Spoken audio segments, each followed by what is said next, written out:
Jeg vil vise den her teknik med at strikke 2 strømper fra tåen og op på samme pind. Til det skal man bruge 2 nøgler garn, eller rulle sit garn op, så man har 2 nøgler.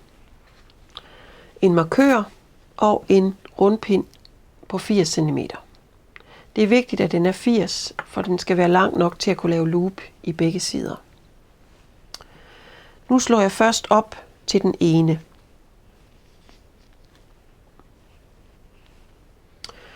Og jeg slår op på en anderledes måde, end man normalt slår op på.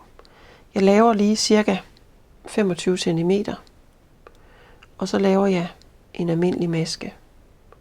Og den sætter jeg på pinden. Jeg holder pindene sådan ved siden af hinanden her, for at lave mit opslag. Så gør jeg det, at jeg har den korte tråd, den sætter jeg oven på min pegefinger, og strikketråden, den lange tråd, oven på tommelfingeren. Og så holder jeg ligesom trådene stramme på den måde. Jeg skal slå 6 masker op på hver pind.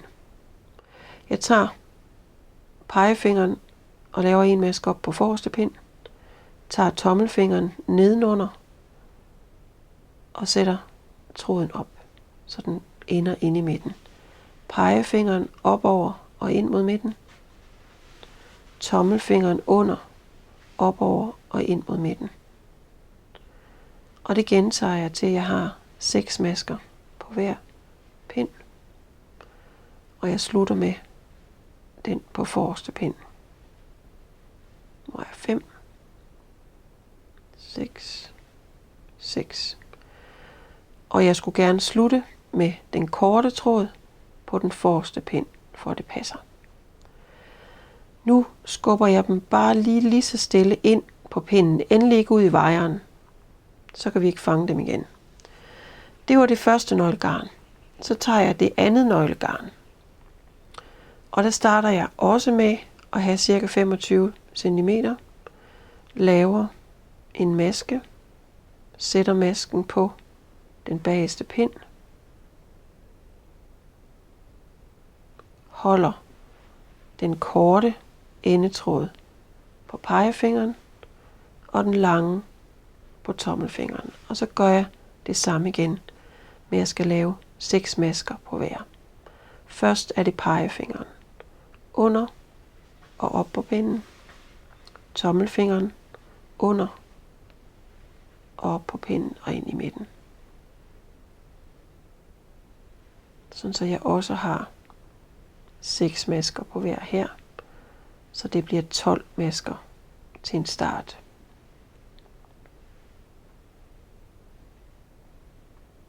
Og jeg slutter på forreste pind med den korte endetråd. Hvis man er sikker på, at man har gjort det rigtigt, hvis man vender det om, og her kan vi se det, at det er så vrangsiden på vores opslag. Så det skal vi altid sørge for at vende ned mod bordet, væk fra os selv. Nu har vi strikkeretning den her vej, nu skal vi til at strikke, så derfor skal vi vende det hele 180 grader. Og for at jeg ikke kluder det, så skifter jeg lige rundt, sådan så jeg har mine nøgler garn på den rigtige side. Den første maske, når den skal strikkes, så er den jo løs, fordi den sidder her bare på den her endetråd. Så for at jeg kan strikke den, så holder jeg lige med min tommelfinger på den. Og nu skal jeg så strikke dem, der sidder på den øverste pind. Og for at kunne strikke dem, skal jeg bruge en pind, og det er så den nederste, jeg hiver ud til højre. Jeg hiver den ikke helt igennem. Jeg hiver bare sådan, så jeg har nok til at kunne strikke. Og så der er et loop i den anden side nu. Nu strikker jeg så de her 6 masker. Og når jeg strikker den først, så behøver jeg ikke holde med tommelfingeren mere. Så er det ligesom fæstnet. Det var 6 ret. Så går vi automatisk over til det andet nøglegarn. Og her strikker vi så også de øverste 6 masker.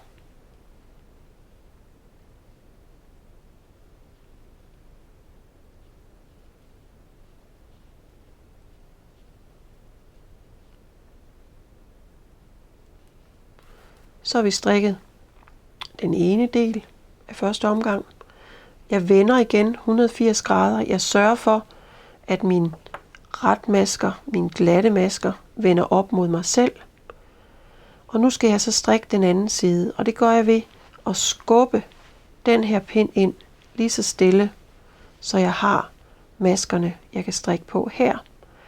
Og der, hvor jeg så skal have strikketråden, I kan se, jeg holder stadigvæk klar til at kunne strikke der, så hiver jeg den nederste pind ind ud, den jeg lige har strikket. Den første maske her på første omgang, det er den, vi slog op med en knude. Så den starter jeg bare med at tage løs af her første gang. Og så kan I godt se, at de andre, de er drejet. De er drejet, når man slår dem op. Så derfor skal jeg nu her, første gang jeg skal strikke dem alle drejet ret. Det vil sige, at jeg strikker bag ind i masken. Jeg strikker i bageste lænke. Og når jeg har gjort det, den her første gang, så er de rettet op igen. Og man kan strikke videre. Jeg skifter mit garnnøgle. Og så strikker jeg de næste 6 herovre på den anden strømpe. Den første tog jeg bare løs af. Og de andre strikker jeg drejet ret.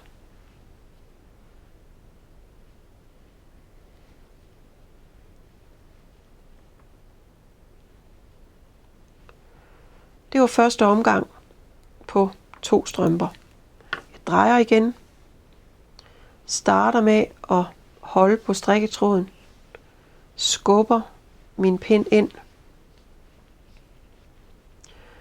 Og nu sætter jeg så en markør her, fordi nu ved jeg, at det er den her, der ligesom er min førerstrømpe. Så jeg sætter lige en markør ind her i midten. For så ved jeg, at hver gang jeg skal gøre noget nyt, så skal jeg gøre det, når jeg har min markør fremme her. Nu skal jeg så til at vende de her til at ligge oven på hinanden, de her pinde. Så hver gang jeg starter her, så prøver jeg på at lægge dem oven på hinanden. Jeg har strikketråden klar og oppe. Jeg hiver den bagerste pind ud. Og så strikker jeg de første 6. Jeg strammer rigtig godt her til at starte med. Lige på den første pind. Så kan det godt ske, at de begynder at åbne sig, når man lige strikker dem her. Det er fordi, de skal lige vende sig til, at de skal ligge oven på hinanden. Så går jeg over til den anden strømpe, finder strikketråden. Og de er jo så nemme, fordi der er jeg ligesom klar. Men jeg prøver også lige at vende dem til. Jeg skal ligge oven på hinanden. Det er altså lidt svært her i starten. Men jeg strikker de første 6, strammer godt til.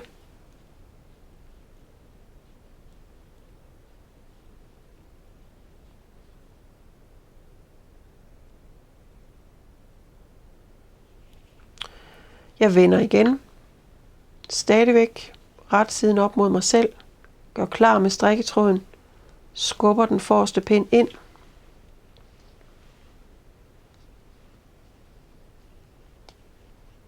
Det kan nogle gange godt lige være lidt svært. Lægger pindene oven på hinanden. Hiver pinden ud.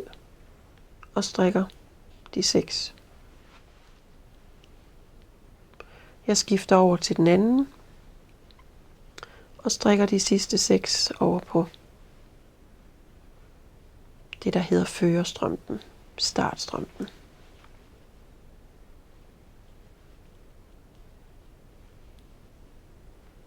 Jeg vender igen. Gør klar. Skubber pinden ind. Og hiver den anden ud. Nu skal jeg så begynde at tage ud. Og her laver jeg det, jeg kalder en båndtog. Så her laver jeg udtagning 4 steder på omgangen. Jeg strikker 2 ret. Samler lænken op. Sætter den op på pinden. Strikker ind. Bagi. Strikker 2 ret. Samler lænken op her. Sætter den op på. Og strikker ind i et forreste del. Så nu har jeg 8 her. Går over på den anden strømpe.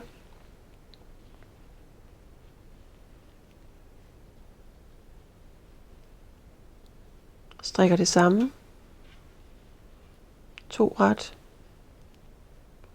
Laver en udtagning.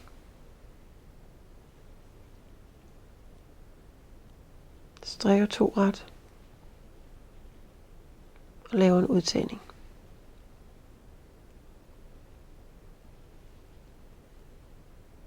Og strikker de sidste 2. Jeg vender igen. Skubber pinden ind.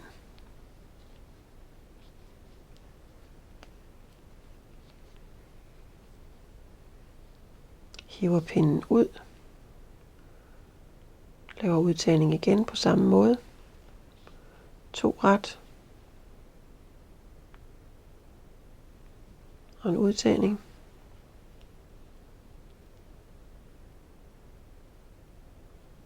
Og en udtagning her.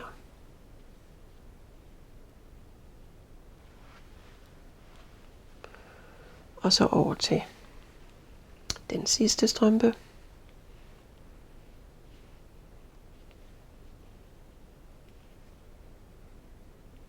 To ret. Og en udtagning. Og 2 ret. Og en udtagning.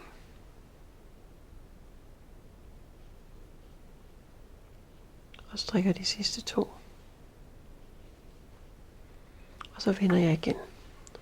Nu har jeg så lavet den første udtagning 2 steder på hver side, 4 masker per strømpe, og det gør jeg 4 gange i alt, altså 4 omgange, hvor jeg gør det sammen, sådan så jeg skulle have 28 masker.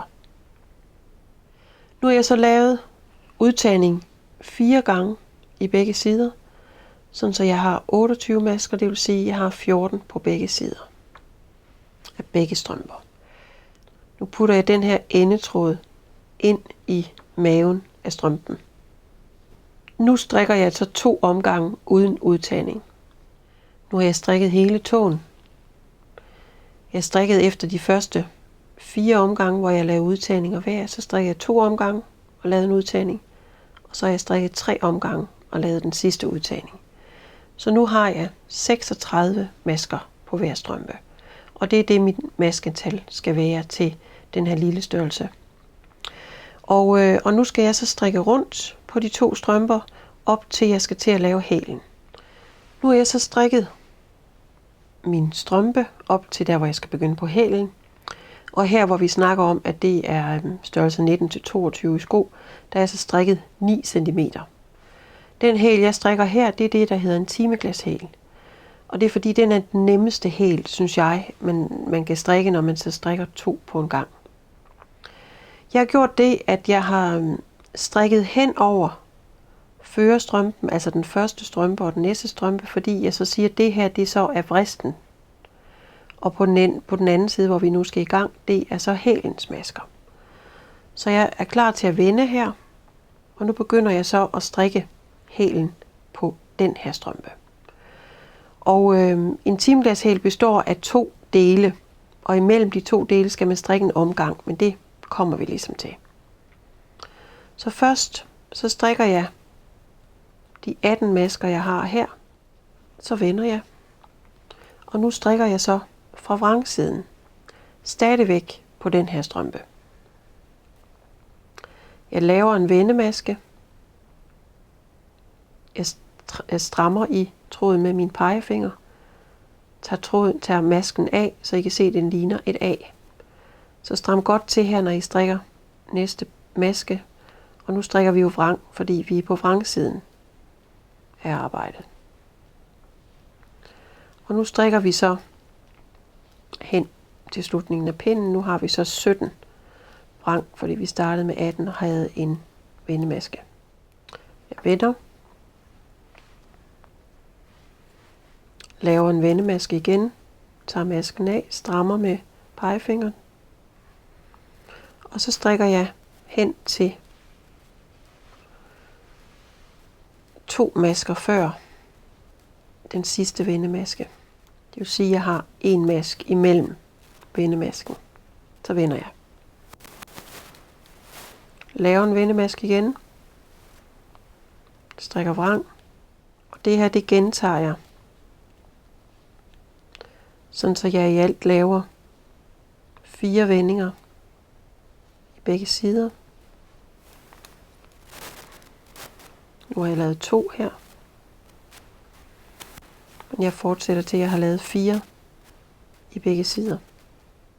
Nu har jeg vendt her sidste gang, og kan se, at jeg har 1, 2, 3, 4 vendemasker i den her side. Og herover har jeg også 1, 2, 3, 4. Nu skal jeg så strikke over mine vendemasker. Og det vil jeg egentlig gerne have gjort over dem alle sammen. Jeg kan jo ikke strikke over dem her nu, fordi det sidder som det gør, fordi vi strikker 2 på en gang. Så det jeg gør nu, det er, at jeg strikker over de vendemasker, jeg har her i venstre side på den her hæl. Og jeg gør det ved, at jeg strikker ligesom vendemasken sammen, som om det var 2 masker.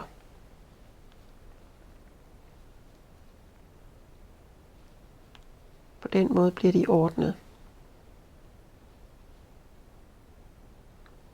Og så har jeg jo næsten en færdig halvdel på den her hæl. Nu skal jeg så over og begynde på den her hæl. Og der strikker jeg fuldstændig det samme, som jeg lige har gjort på den her. Det vil sige, at jeg strikker de 18. Så vender jeg. Jeg tager og laver en vendemaske her. Og strikker så vrang, fordi jeg jo er på vrangsiden. Og nu skal vi så gentage det, vi gjorde på den anden strømpe. At lave de 4 vendinger i begge sider. Men med en mask imellem.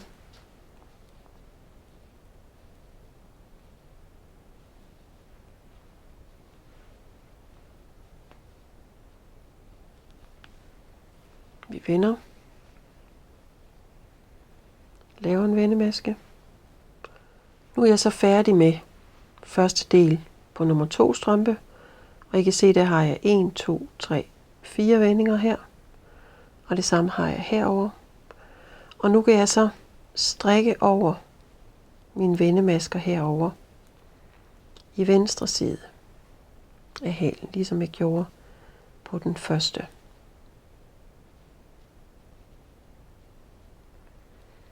Og nu kan jeg så komme til at strikke over fristens masker. For nu skal jeg tilbage og strikke den anden del af begge hæle. Så nu vender jeg, og nu skal jeg så skubbe min pind ind, fordi nu skal jeg så strikke over fristens masker. Og lige her imellem, der er det vigtigt, at man lige strammer til. Her mellem hæl og vrist. Og så strikker jeg. Husk at skifte mit garnnøgle. Og jeg strammer godt til her. Første maske. Og så vender jeg. Og nu skal jeg så til at strikke anden halvdel af hælen. Men først strikker jeg lige ind på midten af hælens masker. Og her havde jeg jo 18 masker. I kan se, her har jeg mine vendemasker i højre side. Dem strikker jeg lige sammen. Og jeg strammer lige godt her ved første maske. Så får jeg lige ordnet de her 4 vendemasker, jeg havde i den her side. Og nu strikker jeg så ind på midten af min hæl. Og det vil sige 9 masker her. Sådan. Og nu skal jeg så strikke anden del af hælen. Og det gør jeg ved at strikke 4 masker. Og så vender jeg. Jeg laver min vendemaske. Og så strikker jeg 7 vrang. Og så vender jeg. Og hvis I lige kigger her, så kan I se, at jeg har 5 masker her. Og ved siden af vendemasken herover har jeg også 5. Det er også vigtigt, at det er det samme. Jeg laver en vendemaske igen her. Og så strikker jeg over til vendemasken. Og så strikker jeg vendemasken sammen. Og så strikker jeg en ret. Og så vender jeg igen. Laver en ny vendemaske. Og så strikker jeg over til vendemasken her på vrangsiden. Og den strikker jeg så vrang sammen. Og så strikker jeg en vrang. Og nu kan I se, nu har jeg 4 masker igen. Og det her, det gentager jeg, til jeg har 2 masker i begge sider. Og nu er jeg så færdig. Jeg har 2 masker ved siden af min vendemaske her. Og det samme har jeg herover. Nu har jeg nemlig også vendt 4 gange i begge sider. Og nu kan jeg så strikke hen over den her anden halvdel af hælen, så den faktisk er færdig her. Og man kan sige, at den er færdig. Nu strikker jeg lige over den sidste vendemaske her, venstre side. Og man kan så sige, at den sidste vendemaske, der skal strikkes over, den sidder så her. Det kan jeg først gøre, når vi kommer rundt. Så nu skifter jeg til den anden strømpe. Og her skal jeg jo så starte med at strikke over de 4 vendemasker, der sidder her fra sidste gang, der ikke er blevet strikket endnu. Og her strikker jeg så igen, til jeg har halvdelen af mit maskeantal på hælen, og det var 9 her.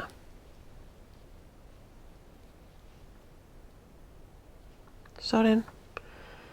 Så strikker jeg de 4, og så vender jeg og gør ligesom jeg lige har gjort over på den her strømpe. Nu har jeg så strikket den anden halvdel på den anden strømpe. Jeg har 2 tilbage, jeg har vendt, og jeg har 2 her. Så nu er jeg faktisk færdig med begge hæle. Det sidste jeg egentlig mangler nu, det er at få strikket over de sidste 2 vendemasker på den her, og på den første strømpe havde jeg så en vendemaske, jeg ikke har strikket endnu. Jeg har den her.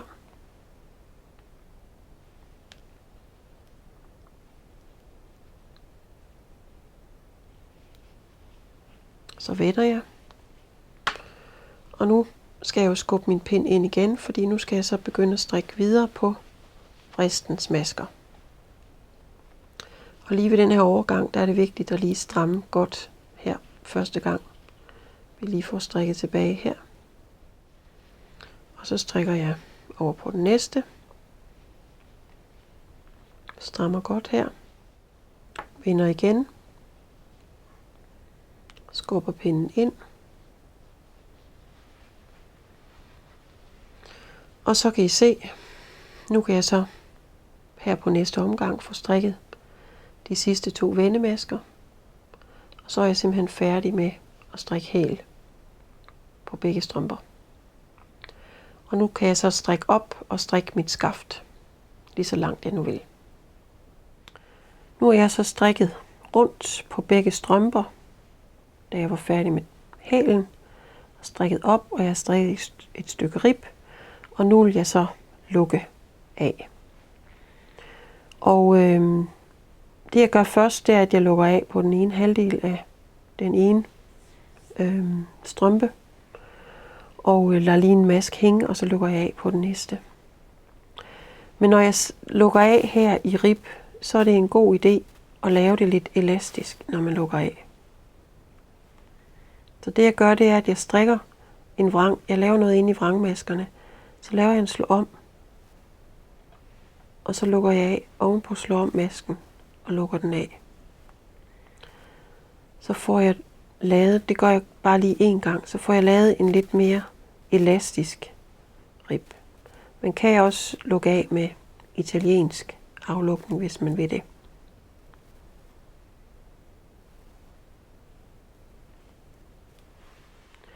Så lader jeg lige den maske, jeg laver den lige lidt lang, den der, så lader jeg den være der og ligge, indtil jeg så får lukket af over på nummer 2 strømpe.